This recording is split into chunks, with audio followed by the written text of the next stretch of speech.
You know, if you're a pure baseball fan like my good friend Herb Ward from Woodstock, New Brunswick, an old college pal of mine, we've gone down many roads together and we've talked a lot about this player.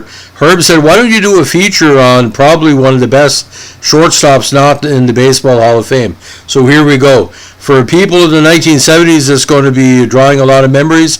If you're a big fan of the Kansas City Royals and the Pirates, and also in the 80s with the Angels.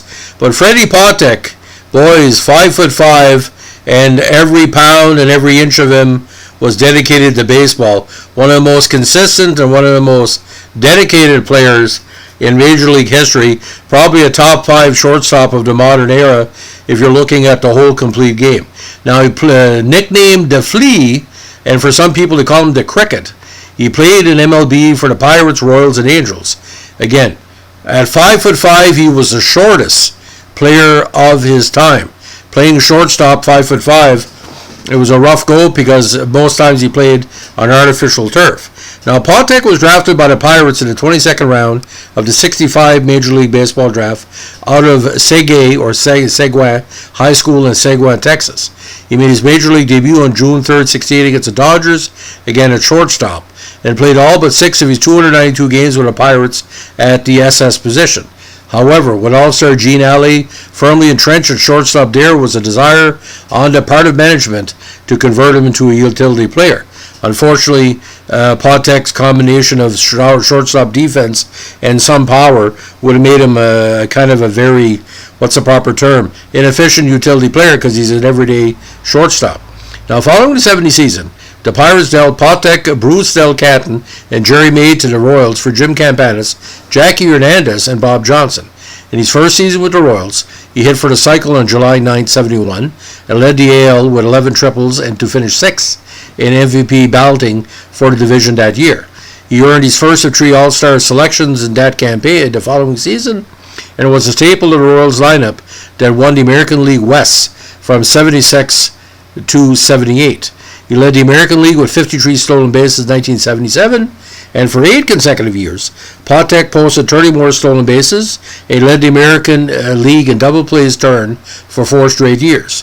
However, sadness was part of his game too. A memorable image was captured by NBC television of Patek sitting painfully alone in the Royals' empty dugout while the New York Yankees celebrated on field their comfort behind victory to win the last game in the 77 AL title series played in Kansas City on Patek's 33rd birthday. The game and series ended when Patek grounded into a double play. A durable player at shortstop, he ranks amongst the Royals' all-time leaders in hits with 1,076, walks with 413, runs scored 571, stolen bases with 336, and games played at 1245. Now, following the 79 campaign, he signed as a free agent with the Angels. He became the second shortstop after Ernie Banks to hit 3 home runs in a single game, which occurred on June 20, 1980 against the Red Sox at Fenway. Patek was relegated to a utility role, actually seeing more playing time, backing up Bobby Grich at second base than he did at short. He retired after the 81 season with a career batting average of .242 with 41 homers and 490 RBIs. Now, best known for his speed and defensive abilities, Patek had big praise from Whitey Herzog, his former manager, who called him the best artificial turf shortstop he ever managed, ranking him even higher than Ozzie Smith.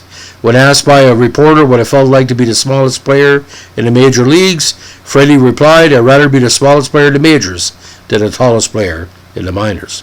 Although Freddie had played in 4 American League title series, his squads never reached the World Series.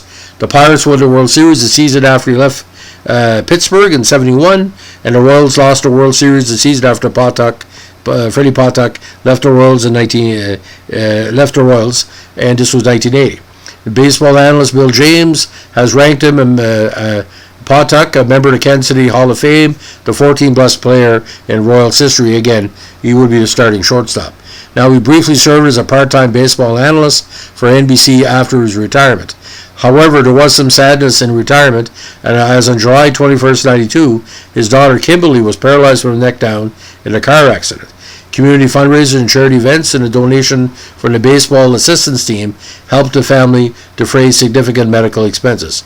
Unfortunately, Kimberly died on June 14, 1995, leaving to mourn her father, many beloved relatives, friends, and colleagues. Now, Freddie Patek, to me, it should be the Baseball Hall of Fame, and here's why.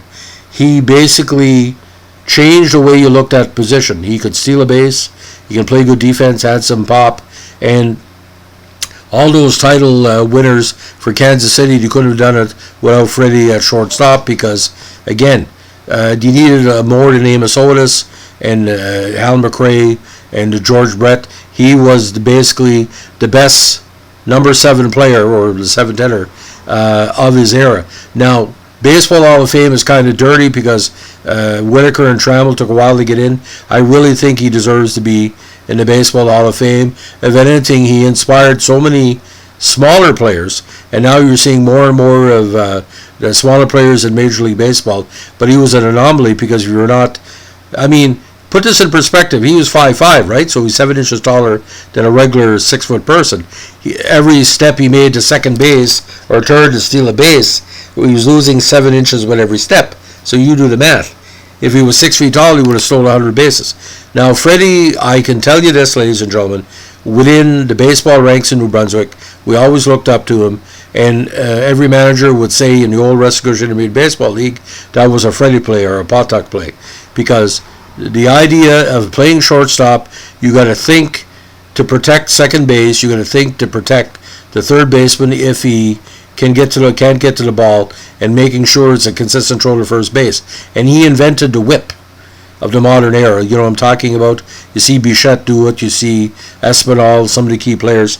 But ladies and gentlemen, it was a pleasure to watch him play, and I saw him play a lot of games against Toronto in the early years, especially a rivalry after Mayberry came over. And Freddie once said, he said, I love playing Toronto because they really respect, he said, in Canada, defensive players like me. But the numbers don't tell the whole story. He could have done much more, but numbers games and all that really hurt him. But Pittsburgh could have really kept him, but I don't think Pittsburgh was a good fit because Kansas City was basically a place where he had a lot of teammates that really said, where we want you here, you're doing a great job. And playing in California, I mean, everybody went to California late in their career because that was the money was. So, I mean, no disrespect for that. So, Freddie Patek, tremendous. Herb, thanks a lot for the request. And just goes out to all my friends and family supporting me in my recovering process. I had my big toe amputated this week after a bad situation with my diabetes. My diabetes was under control, but unfortunately, how it works. You can step on a pebble or injure a toe. You can lose the whole leg or whole foot. Thank God I've only lost the toe, and we're in the midst of recovery. I'm on IV for the next 4 weeks. Antibiotics, so it's going good so far. Got some great doctors in Frankton and nurses and supporters, and with God's help and your help, good thoughts. What doesn't kill you makes you stronger. Just because I have 9 toes, that's going to stop me from being a journalist, because you don't have to run. It's not like this podcast channel you're running around like live, in a weather network or sports network, standing up and giving the information. I can just stay here and say thank you for listening. Give me a like, comment, subscribe, or share. And don't forget, if you have a request, you're always considered and always appreciated. Thanks for listening. Bye.